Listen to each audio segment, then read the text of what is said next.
Well, good morning. Good morning. I'm back out in the grow room looking around. Still a few blooms, but not a lot. Little mini phals are always blooming, or coming in and out of bloom, or sending up new spikes or new leaves. There's always something going on with these guys. This old spike I noticed is starting to branch off here in two places. Doing real well. These guys, the color looks a lot better on them. I think it's a nitrogen deficiency going on with these guys because of the organic media. Everything that I have, it's in pea gravel, pea gravel, pea gravel, pea gravel. These guys just got in those, or that one just was put in that mount not too long ago, so I don't think it's had the chance to do it. But pea gravel, you know, river rock, lava. Sorry about the quick movements, but all the inert media phals I have, they're nice and even color, I don't have that issue except for in the organic ones. I think it's a nitrogen, the bacteria and fungi that's breaking down all that bark, big chunks of bark and hardwood and a little bit of moss. I think that as that stuff breaks down, it pulls all that nitrogen. It competes with the plant for the nitrogen anyway. So the plant needs a little more nitrogen, is what it's trying to tell me. I've got a little bit of fading on it. It's a nice even fade, so I don't think it's, you know, anything biotic or anything like that.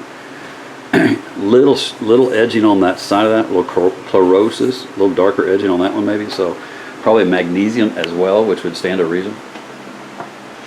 Having to do with if it's low on nitrogen, it won't be able to photosynthesize correctly, so the magnesium will maybe not be absorbed as well. Anyway, everybody looks good. Lots of growth, lots and lots of growth. I just came out to tell everybody thank you for all the messages and all the kind words. I have the best viewers, you guys ask great questions, helps keep me sharp. I'm always looking stuff up, and I enjoy it. You know, matter of fact, that reminds me of something.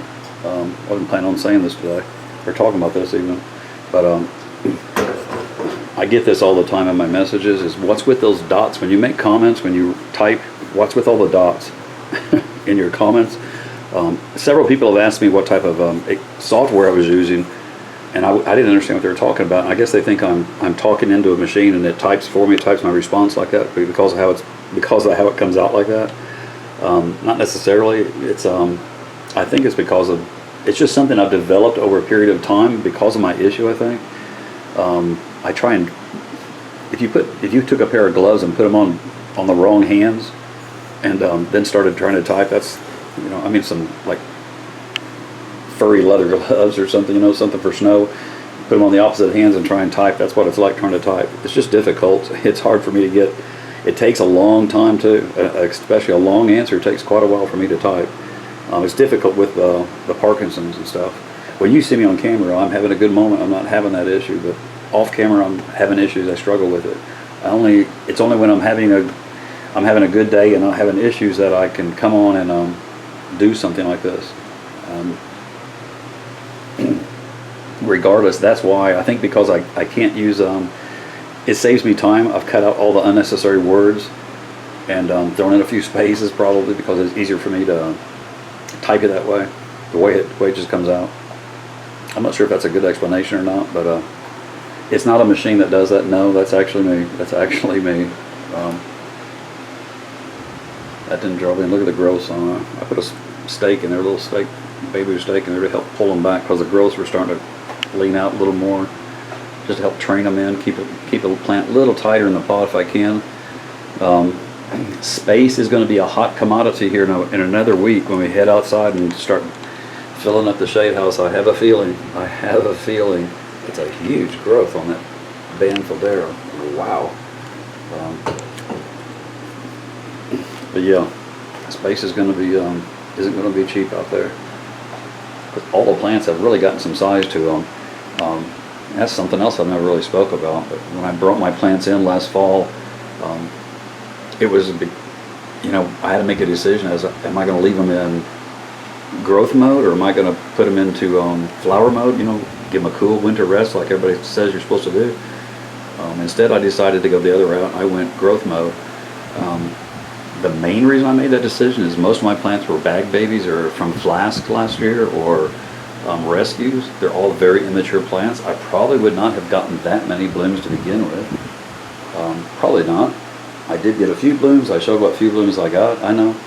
But to me, it was better to keep them into growth mode and take advantage this past 5 months and see what I can do for these guys. And it's been, in my little grow room of a laboratory here, because that's what it's been like, messing around with the nutrients over the past couple of months and watching the reactions of the plants and dialing things in and understanding things. I mean, I understand how calcium's relationship is but especially the relationship with nitrogen and the ratio of nitrogen and calcium based on, when you're feeding leafy greening type plants, lettuces and stuff like that, bedding plants, tomatoes, peppers, things we used to grow in hydroponics all the time.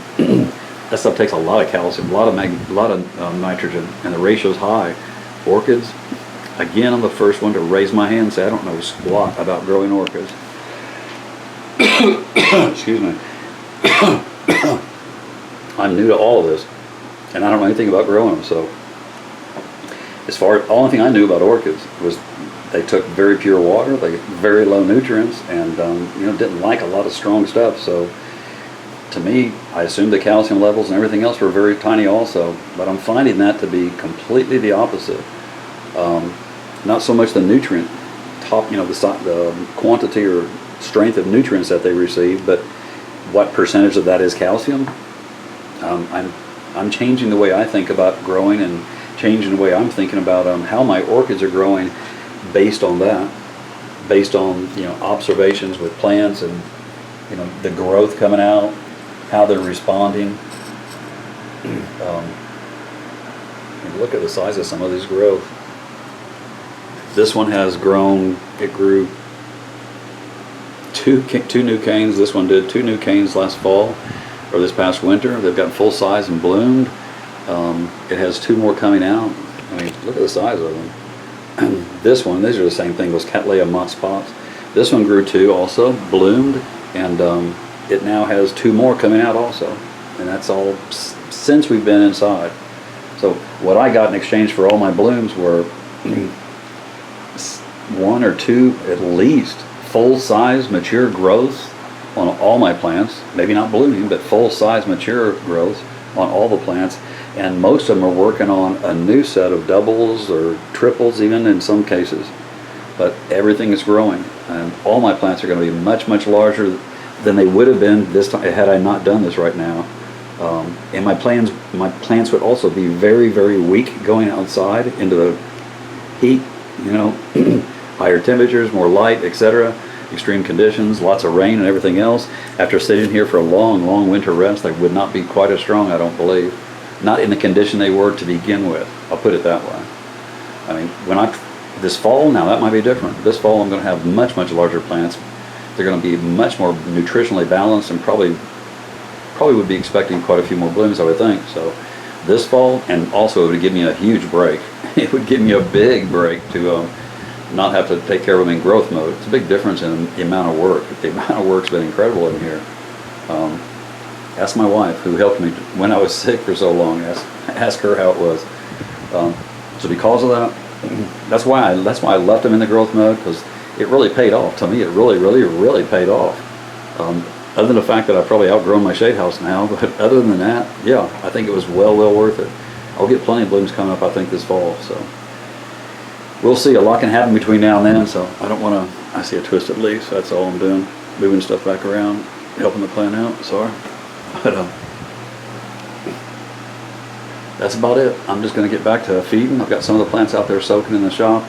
I'm going to bring the other tubs in here and mix it up. I'm mixing up about 8 gallons at a time. I'll show it more later as I dial things in. I'm still playing around with my mix. I'm switching to calcium nitrate versus the CalMag for a reason, and I'll talk about that later. CalMag's great. I'm going to be using it outside too, so don't throw away your CalMag. Don't do anything like that, and don't do what I'm doing. Let me finish what I'm doing, and let me give you some results first before anybody starts using some of this other stuff on their plants, because I don't have enough knowledge to it. Like I said, I'm the first one to raise my hand and say I'm new to orchids. All right, I'm just a novice at this. So thank you again for everything. I'm just out here looking around and always doing that. So when I'm having a good moment, I'm gonna grab the camera and bring you guys along. I appreciate it. Sheesh. I'll brag about this one for a moment. This is that bag baby we stuck on here just last fall. It had 2 little growths on it. They both turned black and died back. That's calcium for sure. So we started pumping a little calcium to it, started making sure it was getting calcium all the time. It grew that new growth there, which is bigger than the rest. Grew that new leaf there, nice size. All these crazy roots, just going crazy. It's attached really nice. Probably could get ready to take the strap off. And also has another new shoot coming out down here, I've noticed. So, very good, very good. I would imagine another shoot would come out behind that other new growth back there too. So, pretty good for a short amount of time, and for considering the condition the plant was to begin with. So,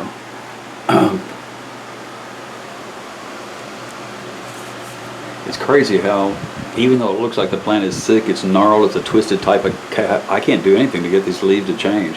And even the new growths come out the exact same way. I'm not sure if it's just genetics part of it, because see, I see a lot of them that are really twisted like that, but I'm still not quite sure. I'm not sure if that's hormone possibly related versus, or protein related versus a nutritional issue.